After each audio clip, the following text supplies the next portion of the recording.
Selamat pagi dan salam sejahtera saya ucapkan kepada Dewan Juri yang terhormat beserta kolega berpikir saya dari sisi afirmatif. Perkenalkan, saya Rolexan Matarigan sebagai pembicara pertama, kali ini berada pada sisi oposisi yang sangat menolak teguh adanya mosi perdebatan pada segmen kali ini yang menyatakan bahwasanya Dewan ini akan secara signifikan mengenakan pajak pada institusi pendidikan swasta dan mendistribusikannya ke pembangunan institusi pendidikan negeri. Saudaraku, sebelum kita masuk ke dalam sisi argumentasi, saya akan memberikan bantahan terlebih dahulu mengenai argumentasi yang saudara telah sampaikan sebelumnya. Saudara menyatakan bahwa institusi swasta seolah telah mengkapitalisasi kekayaan masyarakat.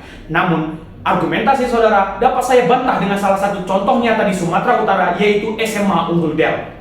SMA Unggul Del merupakan salah satu SMA swasta yang memiliki kredibilitas serta juga kualitas yang sangat tinggi dan menjadi dambaan banyak siswa-siswi di Indonesia. Namun, uniknya mereka menerapkan yang namanya diversifikasi SPP atau sumbangan pembinaan pendidikan pada setiap siswa yang memiliki prestasi hanya dibandingkan dengan mereka yang mengikuti tes matang saja.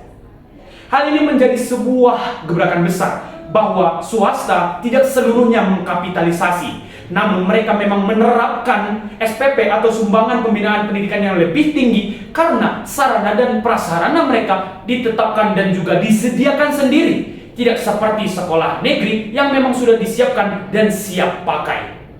Yang kedua, saudaraku menyatakan bahwa guru cenderung lebih menyukai menjadi salah satu pekerja swasta karena memiliki gaji yang lebih tinggi. Namun tampaknya saudaraku sedikit melupakan bahwa pendaftar PNS pada 2024 ada sejumlah 167.704 orang yang berusaha menjadi pegawai negeri sipil. Lantas, apakah kita masih bisa menggunakan argumentasi saudara yang menyatakan bahwa guru-guru lebih cenderung pro terhadap swasta? Menjadi sebuah pernyataan, bukan?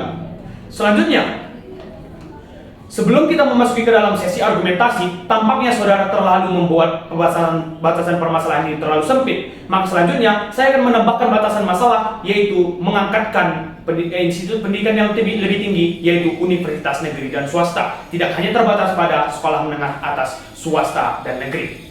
Yang selanjutnya, banyak sekolah unggul yang mengapresiasi prestasi. Tidak hanya menetapkan SPP yang tinggi karena beberapa alasan logistik, mereka memang mengapresiasi dan juga menerapkan SPP yang lebih rendah bagi mereka yang memiliki prestasi. Dan pertanyaannya saudara, kita akan menerapkan pajak yang lebih tinggi terhadap sekolah ataupun institut swasta karena dianggap harus didistribusikan dan juga mengkapitalisasikan kekayaan masyarakat sehingga harus memiliki kontribusi untuk pembangunan sekolah negeri. Namun saudara, apakah menjadi sebuah keputusan logis dan juga manusiawi untuk kita menerapkan tarif pajak yang tinggi sedangkan mereka sudah menyiapkan prasarana sendiri serta juga fasilitas sendiri dan sekarang ditambah dengan pajak saudara? Apakah ini yang disebut sebagai peri kemanusiaan? Sudahlah membayar dengan harga yang lebih tinggi, dikenakan pajak juga dengan dalih untuk didistribusikan kepada sekolah yang memang prasarananya sudah disiapkan seperti sekolah negeri. Mungkin saudaraku langsung memiliki bantahan, bagaimana dengan sekolah-sekolah yang ada di pelosok atau 3T yang memang memiliki sarana dan prasarana yang tidak mumpuni. Saudara, Anda harus memahami yang namanya logistik dan juga persebaran sumber daya. Menjadi salah satu contoh di Sumatera Utara, yaitu SMA Negeri 1 Matauli Pandan, merupakan salah satu SMA negeri yang sangat terkenal, diminati tidak hanya di Sumatera Utara, namun secara regional Indonesia. Menyatakan bahwa sekolah negeri juga memang memiliki kapabilitas yang tinggi dan layak bersaing dengan swasta yang memiliki kredibilitas tinggi jika ada manajemen serta juga bantuan yang tinggi.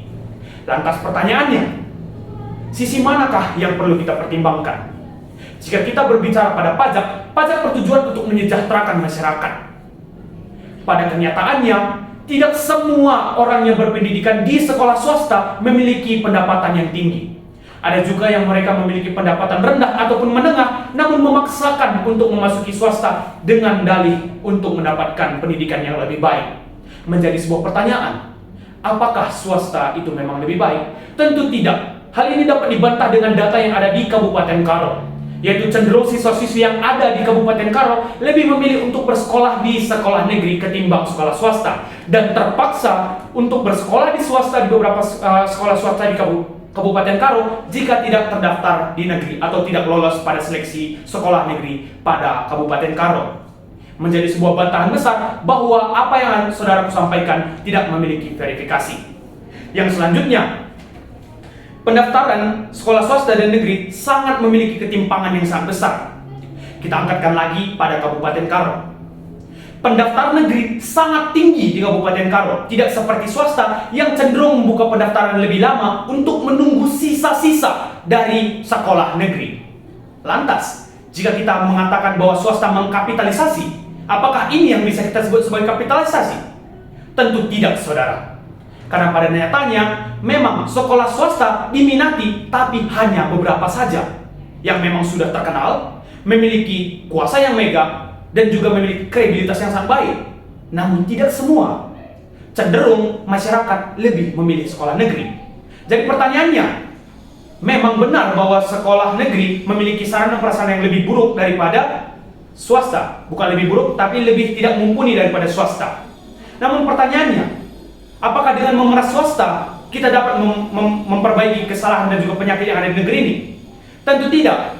Yang perlu kita lakukan adalah dengan melakukan yang namanya rasionalisasi dan pengembangan ristek, serta juga pengalokasian APBN yang lebih banyak ke dalam pendidikan negeri. Karena saudaraku, seperti yang kita ketahui ataupun menjadi sebuah pengetahuan umum, bahwa swasta merupakan sebuah institusi yang menyediakan sarana dan prasarananya sendiri, berbeda dengan negeri yang memang disediakan dan tidak bisa melakukan gebrakan besar tanpa menunggu adanya persetujuan dari pemerintah. Jadi, pajak bukan solusi, namun manajemen serta juga persebaran logistik lah yang menjadi sebuah permasalahan yang perlu dirasionalisasikan dan diperbaiki. Pendidikan merupakan modal utama bagi seorang peserta didik untuk mencapai masa depan yang lebih baik.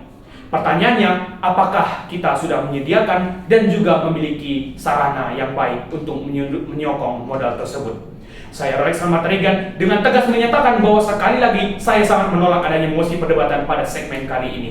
Wassalamualaikum warahmatullahi wabarakatuh. Salam, Om Swastiastu, salam kebajikan. Terima kasih.